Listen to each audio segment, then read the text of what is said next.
Case here, and today we're going to talk about lighting.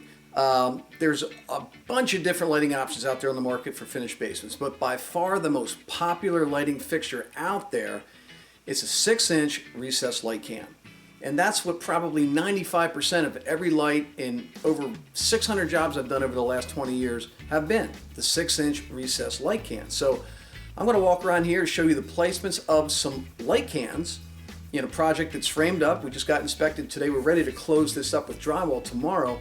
But I wanted to show you where I placed the lights and how many lights I put in each area and the sizes of those areas so that you can kind of get a gauge from this video on how many lights and the style of light that we're using for your basement. So let's take a walk around and talk about basement lighting. Okay, so this basement that I'm in here this morning is about 650 square feet. It's not a huge area, but let's talk about the areas that we have here. Now this one big large area that I'm standing in here, which is more than half the basement, is about 12 foot 6 wide, and it's roughly 20 feet long, 240 square feet, right out in this area here. Now in this area I have 6 lights, 6 cans, 6 recessed lights. And you can see I've got 3 down this bay right here. You can see them lit up here this morning. And I have 3 down this bay here. I actually have 1 off here beside me because I want to show you what it looks like up in here. But there it is. There's the 6-inch cans. That's 95% of the lights that I put in. 6-inch cans. Now this one is up inside a soffit. And you can see the soffit there. That's that framing that sticks down about 10 inches lower than the floor joist. It's up in a soffit. And what's nice about these cans is they come on rails, which can spread up to 24 inches, and you just nail them into the side of your framing. All right, you can see the nails right there, preset nails. You just tap them in and it sets them. And you can also slide these cans back and forth on these rails and get them exactly centered where you need them. Real simple to install. I buy these at Home Depot. I get 6 in a box. It's a contractor pack. It comes with the can, the recessed canister, which you see up here, and it also comes with the trim ring and the black baffle to go up inside it after the drywall's hung and finished and the room's painted. We'll go back and put the trim ring kit on. All right, so I have an area here again that's 12.5 feet by 20 feet deep from this wall here all the way across down to the other end, about 20 feet, and I've got 6 cans. Could you do more? Sure, you could put 8 cans in here if you want. I won't go more than 8 cans on one circuit because it starts to overheat the switches if you have dimmers. Once you get over 8 cans, it starts to put a little bit too much pressure on those switches. So this is definitely enough candle power for an area this size. All right, all coming on with one switch. All right, let's go over here to this smaller room. This is a little tiny office area here, and it's only about 8 feet from that wall over to here. The width of this room is about 13 feet. So we got an 8 foot by 13 foot room. Not very big, right around 100 square feet in here.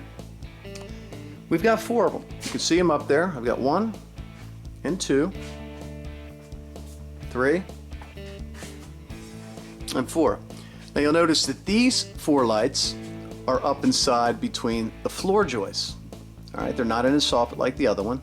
And you can see right there they've got the same brackets that spread apart right between the floor joists. You nail them right on. It takes literally a minute to mount one of these cans. Get it where you want it, tap the 4 preset nails into the floor joists, into the lumber, into the framing, and you're done. All right, so again, we have an 8 foot by 13 foot area here. 4 lights is plenty. At the bottom of the stairs we have what's called the code light. All right, you have to have a light at the base of your stairs. Somewhere at the base of the stairs, directly overhead, you need what's called the code light. Right outside the bathroom, we have a little area right over in there that was kind of dark, so we threw up another 6-inch can right there, just to light up this little area. And you know, lighting it's just common sense. I mean, if it looks dark, add another light. But don't overdo it. Some people just go crazy with lights, and all that's going to do is jack up your electric bill, and it's just not needed. This is plenty of light. In the bathroom, we got a mixture of light fixtures going on in here. We've got a recessed light that'll have a shower lens on it right over top of our shower. Right there we're going to have a light fan combination up in the ceiling. It's the bathroom fan, also has a light. So we have that up in there as well, and that's also recessed up in there. You know, the recessed light's up inside between the banding, and so is that. All right, so this particular can and bathroom fan light are actually put between framing that's called banding, and you can see it's on 2x4s that run perpendicular to the floor joist. There's a floor joist. This is the banding that's running perpendicular to it. Banding, perpendicular. Okay, that's all banding. And the reason we put banding framing up there was to get our drywall below those 3/4 inch copper pipes that were strapped to the bottom of the floor joist. Anytime you got pipes running under your floor joist, you can't drywall to the floor joist, so you got to get your framing below those pipes. And that's when we nail on the 2x4 banding, and that's every 2 foot. All right, it doesn't have to be every 16 inches. But you can see our light, back to the recessed lights, our recessed light is nailed between the banding, not between the floor joists, because our drywall is not going to the bottom of the floor joist. Our drywall is going to the bottom of the banding. So our light needs to be nailed to the framing that's going to be receiving the drywall. And in this case, it's banding. All right, so far we got a recessed light in the shower, we got a light fan combination, and there's going to be one more light right over here. We're going to have probably a 2-globe vanity light hanging out over top of a mirror on that wall. And that's, folks, that's all the lighting that you need in a bathroom. That is 9 by 6. So that's it for lighting. Like I said, 95% of the time I'm using the 6-inch recessed can. You saw from the areas that I just showed you. Now you should be able to gauge how many light fixtures you're going to need in each of your new finished areas. Don't overdo it.